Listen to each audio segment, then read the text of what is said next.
With the passing of the new Maintenance of Racial Harmony Bill, authorities can now issue restraining orders against individuals whose content threatens racial harmony. But what does this mean for businesses in Singapore? Here to tell us more about it are Khairil Suhairi from Rajasthan, Singapore, and Associate Professor Eugene Tan from Singapore Management University. Starting with Professor Eugene, can you briefly tell us about this bill?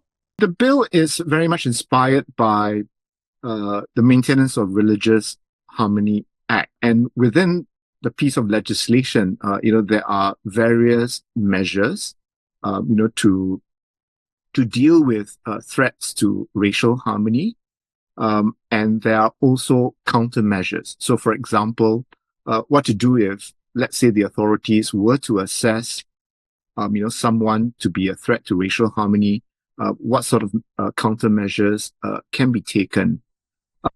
And obviously, here the law is also concerned about foreign interference in organizations which are based on race, and that is because the authorities have assessed, Singapore's racial makeup, to be a potential vulnerability that foreign actors, with ill intent, could exploit. I would say that the bill on the whole, doesn't really change how things operate as it is. It is really more a piece of legislation, that would give the authorities, a variety of means, by which to deal with the varying threats, to racial harmony. I think generally I agree with Professor Eugene. There's nothing much in the bill insofar as changes are concerned. Really, what the bill does is expand on what is already existing insofar as the penal code provisions relating to racial-related offences are concerned. What the bill really seeks to do is expand certain provisions relating to religious harmony to the realm of race. So provisions that previously were limited only to the religious-related issues have now expanded to anything related to race. Now, just for a bit of context on this, how many business associations with racial affiliations do we even have here? I think there's no official number on an official report stating how many racial organizations are involved.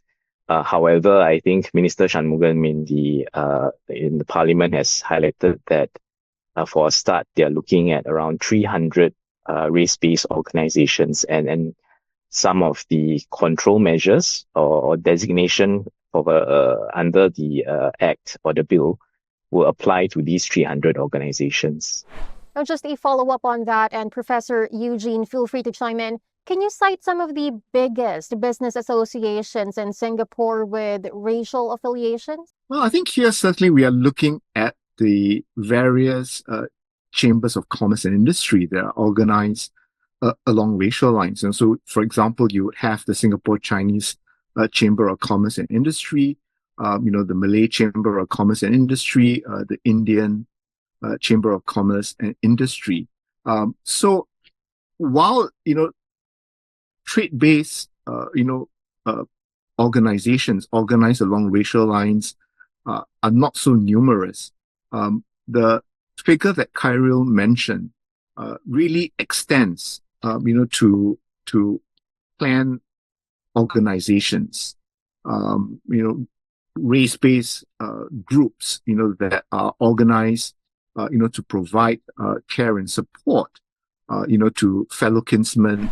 How about from the business side? How will this bill impact business associations linked to racial groups in Singapore? I think first and foremost, there's a need to disclose any donations received by the entities as well as any foreign affiliations. So basically, any connections with and other entities or other sources that are foreign, or donation sources that are foreign.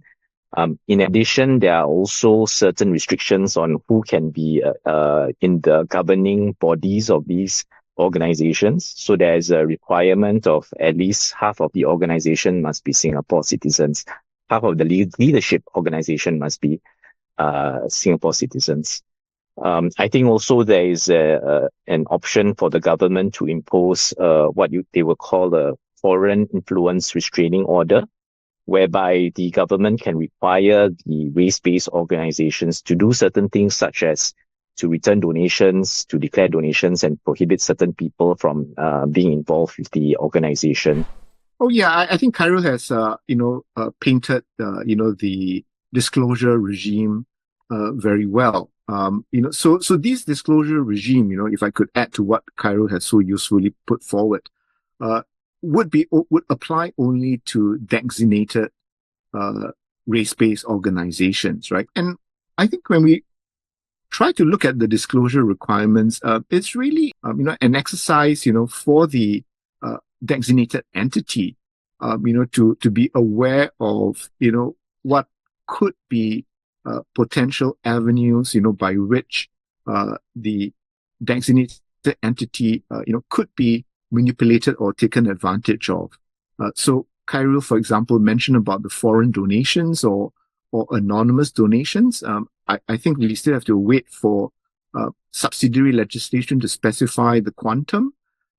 So in a way, that makes the organization to be very mindful of where the money is coming from. And likewise, the requirement to disclose, whether the organization, whether there's a foreign entity, that could exert control.